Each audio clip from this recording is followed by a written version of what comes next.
Bonjour à tous, la Team OM, bienvenue dans la Gazette du Mercato du Canal Olympien. Voilà, la Gazette matinale, vous commencez à en prendre l'habitude, vous êtes de plus en plus, les amis, à la regarder, à me la demander par mail, par message privé sur Messenger. En tous les cas, je vous remercie tous par votre engouement et le soutien que vous apportez à la chaîne du Canal Olympien. Les amis, n'hésitez pas, pour ceux qui ne sont toujours pas abonnés, de vous abonner. Voilà, on essaye de vous donner au plus juste les infos mercato, les dernières infos. Voilà, le matin, je me réveille, j'essaye de vous récolter, on va dire, les dernières news au niveau du mercato et ça plaît à beaucoup de monde. Voilà, n'hésitez pas en tous les cas, les amis, à commenter l'actualité que je vous donne dans la vidéo. N'hésitez pas à la partager et à vous abonner. Allez, on débute, on va dans le vif du sujet, les amis, de cette Gazette du Mercato. On commence tout de suite avec Ismaël Bennacer. Voilà, hier, on vous en a déjà parlé dans le live spécial Mercato avec Jérôme.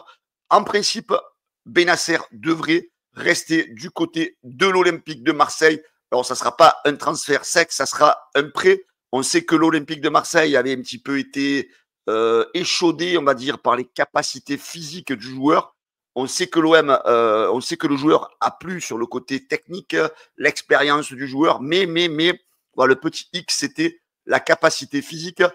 Alors, je pense que Bennacer, en tant que garçon très intelligent, a bien compris la volonté de l'Olympique de Marseille de ne pas lâcher quand même 12 millions d'euros. Elle était à 12 millions d'euros, cette option d'achat, d'essayer de voir encore une année d'essai, on va dire, pour voir si éventuellement le joueur arrive à retrouver son propre niveau qu'il avait quand il était au Milan C. Voilà, comme je vous disais, à défaut d'être 100% physiquement, il a plu à l'entraîneur Roberto De Zerbi. Voilà, les négociations vont vers un deuxième prêt. Voilà, on va dire que c'est un petit peu un deal gagnant pour les deux clubs et aussi un deal gagnant pour le joueur. Ça permet à Milan, vu qu'il ne fait plus partie des plans de l'AC Milan, de ne pas conserver le joueur, que l'Olympique de Marseille paye son salaire et à l'OM, ça permet de s'engager avec le joueur sans vraiment s'engager. Et à Bennacer, ça lui permet de rester compétitif, on va dire, dans un club qui joue la Ligue des Champions et dans un environnement qu'il connaît. Voilà, donc on va dire que la Bennacer du côté de l'Olympique de Marseille, ça se concrétise là depuis hier, donc avec cette négociation de prêt supplémentaire avec l'AC Milan. Alors, un autre joueur, les amis, c'est l'OM aurait activé et aurait commencé des échanges avec Noah Lang, le joueur du PSV Eindhoven. Voilà, selon le journal L'Équipe, les premiers échanges auraient eu lieu. Comme vous le savez, le joueur est évalué autour de 20 millions d'euros. Lang, on sait qu'il veut quitter son club, il veut quitter le PSV Eindhoven, il a envie de tenter une autre expérience. Alors, l'Olympique de Marseille est une solution qui lui plairait. Comme je vous disais, voilà, bon, sur Transfer Market, il est évalué autour de 25 millions d'euros. Voilà, je vous représente un petit peu vite fait le joueur. Hein. Il n'était pas non plus sur le 11 de départ à chaque fois avec le PSV. Il a été dans le 11 de départ 68% du temps. Et malgré tout, en 29 matchs, sans être un réel titulaire d'entrée, eh ben, il a quand même de très belles statistiques, comme vous le voyez. Il a marqué 11 buts, il a fait 10 passes décisives. Voilà, donc sur le côté gauche, ça apporterait un petit peu le même profil que Mason Greenwood que nous avons à droite. Voilà, ça permettrait à l'OM, franchement, d'avoir de grosses forces en présence sur chaque aile de son attaque. Voilà, le joueur, lui, il est en contrat jusqu'en 2028 avec le PSV Eindhoven. Voilà, c'est pas un grand gabarit, 1m70. Après, c'est un bon dribbleur. Il est jeune, hein, il a 25 ans. Voilà, c'est un joueur qui malgré tout, a encore du potentiel d'évolution. C'est un joueur où l'OM pourrait réaliser éventuellement une plus-value dans 2 ou 3 ans. Voilà, ça semble être, on va dire, le profil le plus intéressant pour l'Olympique de Marseille en termes de prix et d'évolution, hein, surtout d'amélioration au niveau sportif et aussi éventuellement de projection pour une vente dans les 3 prochaines saisons, de faire éventuellement une plus-value. On sait que c'est plus intéressant que le Brésilien, hein, la Pixao, là, excusez-moi de la prononciation, lui qui est beaucoup plus coûteux, c'est autour de 40 millions d'euros. Voilà, il semblerait que l'OM ait jeté un peu son dévolu sur ce joueur du PSV Eindhoven. Donc voilà, affaire à suivre. Donc c'est un joueur, malgré tout, comme je vous disais, qui a de l'expérience aussi. Hein. Regardez, à son jeune âge, à 25 ans, il a quand même 31 matchs à son actif en UEFA Champions League. Voilà, c'est quand même malgré tout un buteur. Hein. En Jupiter Pro League, en 83 matchs, il a quand même marqué 29 buts, 25 passes D. Aux Pays-Bas, en 56 matchs, il a marqué 19 buts, il a 13 passes D. Voilà, c'est quand même une bonne assurance en termes de buts et de passes décisives. Voilà, ça pourrait être, je vais dire, un profil très intéressant pour l'Olympique de Marseille. Voilà, ben, j'attends un petit peu vos commentaires, les amis, en dessous de la vidéo. Alors, on sait que en défense, l'OM cherche beaucoup de joueurs. Et a priori, donc, on avait parlé du Marocain, hein, Naïef Aguerd. Donc, ça discute toujours, a priori, entre le joueur et l'OM. Mais a priori, voilà, il y aurait un obstacle de taille qui freine l'OM et qui freine le dossier. C'est bien sûr les exigences salariales du joueur. Pour l'instant, elles sont trop importantes. Voilà, c'est un point de blocage. Voilà, c'est pour ça que l'OM, du coup, travaille sur plusieurs fronts. Hein. On a vu placer plusieurs noms sur les postes de défenseurs centraux. Voilà, l'OM essaie de négocier avec le joueur. Alors, pour petit rappel hein, du salaire de Aguerd. Alors non plus, c'est pas non plus faramineux, on va dire. Hein. C'est un joueur qui gagne autour de 3 millions d'euros par an. Ça fait grosso modo 250 000 euros par mois. Après, j'ai envie de vous dire, ça reste raisonnable à l'échelle de l'Olympique de Marseille. Hein. Après, c'est vrai que malheureusement, les joueurs extérieurs, ils ont tellement l'habitude de voir que l'OM a tellement donné des salaires extraordinaires, interplanétaires à des joueurs qui étaient moyens. C'est vrai que maintenant, les personnes qui viennent à l'Olympique de Marseille exigent des salaires, on va dire, de haut standing. Mais après, bon, quand on parle de 250 000 euros pour un joueur qui a une expérience, 29 ans, ça reste pas non plus quelque chose de faramineux. Ensuite, les amis, donc le joueur, pour ceux qui ne le connaissent pas trop, voilà, hein, c'est un joueur qui a quand même, bon, il a 29 ans, c'est pas non plus un vieux, hein, voilà, et donc il est d'origine marocaine, donc il est international marocain. C'est un joueur donc qui était prêté à la Real Sociedad. Il appartient à West Ham. Il a joué 60% du temps en tant que titulaire du côté de la Liga cette saison. 21 matchs, il a réalisé. Voilà, c'est un joueur qui prend pas beaucoup de cartons. 4 cartons jaunes, 0 carton rouge. Voilà, c'est un joueur qui joue proprement, on va dire. Voilà, c'est un profil qui pourrait être intéressant pour l'Olympique de Marseille. C'est un profil, comme on le disait, voilà, qui a une certaine expérience. Voilà, il est en contrat, lui, jusqu'en 2027 avec West Ham. Voilà, son prix, il est aussi quand même assez élevé. Hein, il est autour de 18 millions d'euros. Voilà, c'est un joueur voilà, qui coûterait quand même une certaine somme à l'Olympique de Marseille. Hein. Alors c'est plutôt, je pense, le blocage, à mon avis, c'est pas surtout un blocage de salaire, c'est plutôt un blocage au niveau de l'indemnité. Je crois qu'il est autour de 18 millions d'euros. Alors l'OM essaye de négocier, je pense, à la baisse son indemnité de transfert. Alors ensuite, voilà, donc comme je vous disais, voilà, l'OM a développé plusieurs pistes. Hein. Même si Medina est une piste prioritaire, l'OM a d'autres pistes. Hein. Comme je vous le disais, l'OM a Aguerd, l'OM a Badiachil et l'OM a encore Laporte. A priori, voilà, les discussions se poursuivent avec tous ces défenseurs. Voilà, pour l'instant, rien n'est fait. L'OM avance pas à pas pour essayer de trouver la meilleure solution.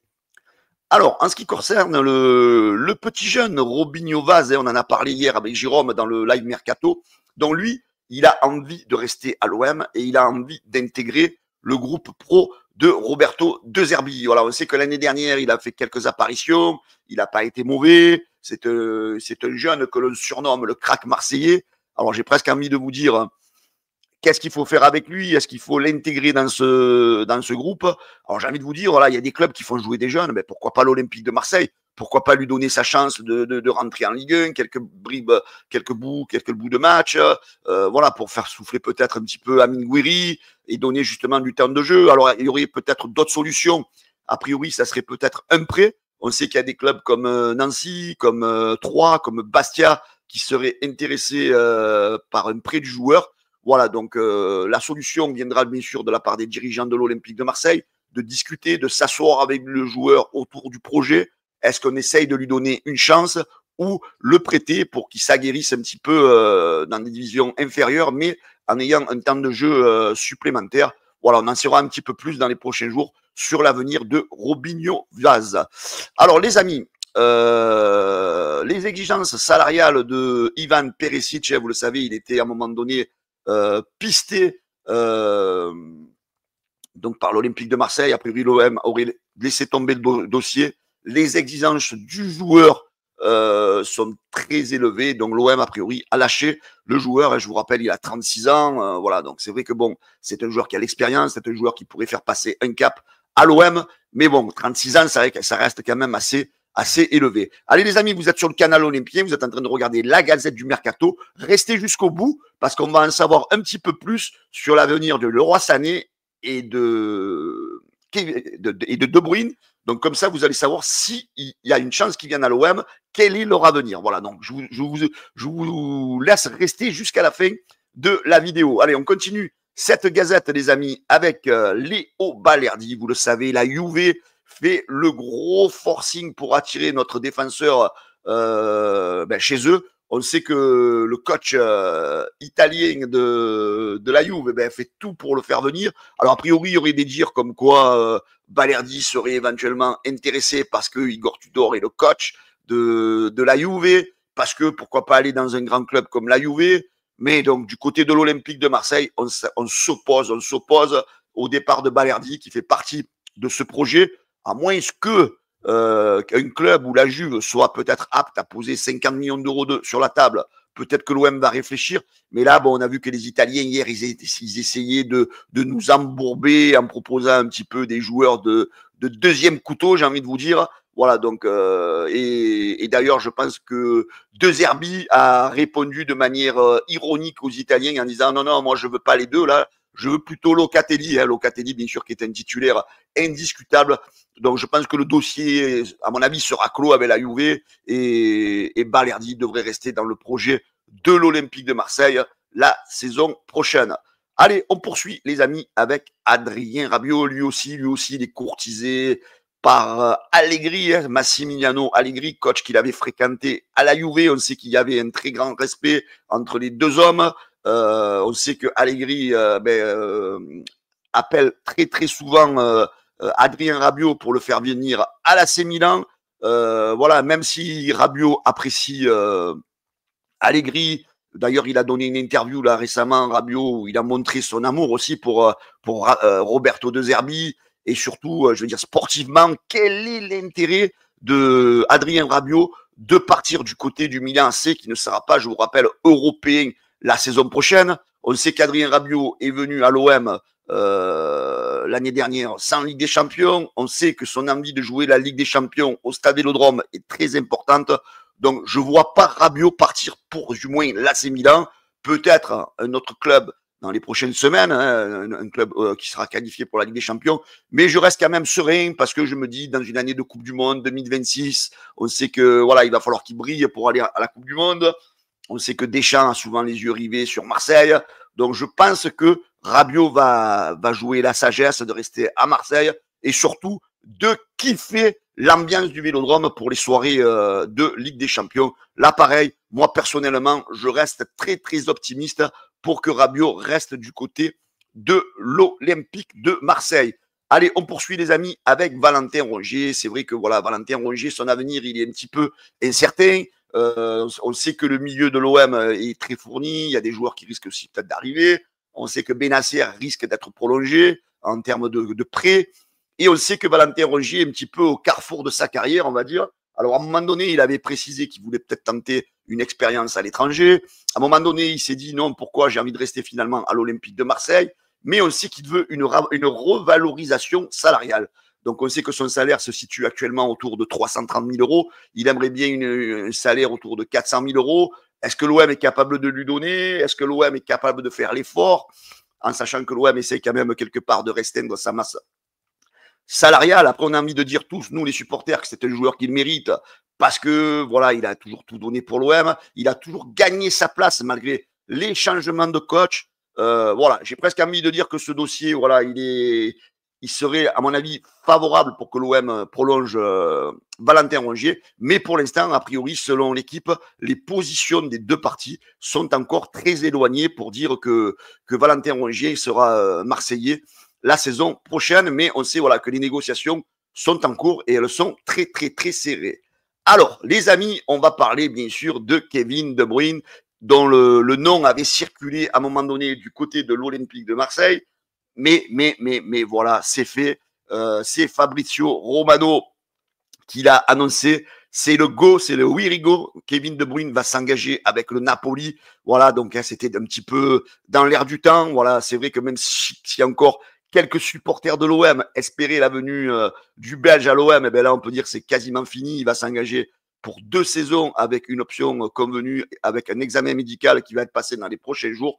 Voilà, donc le rêve de Bruyne à l'Olympique de Marseille est terminé. Je suis désolé pour ceux qui voulaient ce joueur. C'est vrai que ça aurait pu être un petit plus, un petit cap. Alors, il y avait les gens pour, les gens contre. Il y en a qui disaient, ouais, il va nous apporter l'expérience, etc. Il y en a d'autres qui disaient, non, non, il est cramé. Ben voilà, bon, malheureusement, ça ne sera pas pour l'OM, ben ça sera pour Naples. Donc, on verra la saison qui va nous sortir la saison prochaine du côté du Napoli. Alors, un autre joueur aussi qui est espéré par les supporters de l'Olympique de Marseille, c'est bien sûr le Roi Sané. Certains avaient annoncé que ses représentants étaient à Marseille pour négocier avec Mehdi Benassia. Eh ben non, les amis. Eh ben non. Galatasaray est désormais optimiste et confiant quant à la conclusion du contrat avec le Roi Sané. C'est pas moi qui le dis, c'est Fabrizio Romano qui le dit. C'est pas des petits médias locaux qui vous inventent des trucs. Là, c'est Fabrizio Romano qui le dit. Le conseil d'administration et le président de Galatasaray sont désormais très confiants quant à l'obtention du feu vert de Sané pour le recruter. Les négociations sont bien avancées. Bon, il n'y a pas encore le Irigo, certains vont me dire, mais voilà. Donc, à mon avis, si l'info est sortie de cette manière, voilà, dans les prochains jours, on pourrait avoir l'officialisation de l'arrivée du Roi Sané du côté de Galatasaray. Alors, on sait que du côté de l'Olympique de Marseille, cette saison, on va s'appuyer sur 22 éléments solides au sein de l'effectif. Voilà pourquoi l'OM avance piano dans ce mercato. L'OM ne veut pas faire d'erreur. L'OM veut peser chaque transfert qui va arriver du côté de l'Olympique de Marseille, va peser sur chaque départ pour constituer justement une ossature solide, c'est-à-dire avoir quasiment deux équipes, hein, une équipe A et une équipe B, mais surtout que l'écart entre l'équipe A et l'équipe B ne soit pas abyssal. Hein. Depuis des années, on sait très bien qu'on a l'équipe titulaire et les défenseurs et les remplaçants, qui n'étaient pas à la hauteur. Là, si tu veux jouer maintenant sur plusieurs compétitions, c'est-à-dire Ligue des Champions, Ligue 1 et Coupe de France, il va falloir que le niveau des titulaires et les niveaux des remplaçants se rapprochent de très près parce que quand tu auras des absents, il faudra être au rendez-vous. Voilà les amis, cette gazette du Mercato se termine. J'espère que ça vous a plu les amis, j'espère que vous vous êtes régalés. Donc pour tous ceux qui ne sont toujours pas abonnés au canal Olympien les amis, n'hésitez pas, abonnez-vous, partagez, likez. Voilà, je ne sais plus quoi vous dire les amis, mettez les pouces bleus pour m'encourager, pour que la vidéo monte dans le référencement YouTube. Je vous souhaite à tous les amis une excellente journée et je vous dis à demain pour la Gazette du Mercato si toutefois il y a des belles infos qui sortent. Ciao les amis, bonne journée à tous.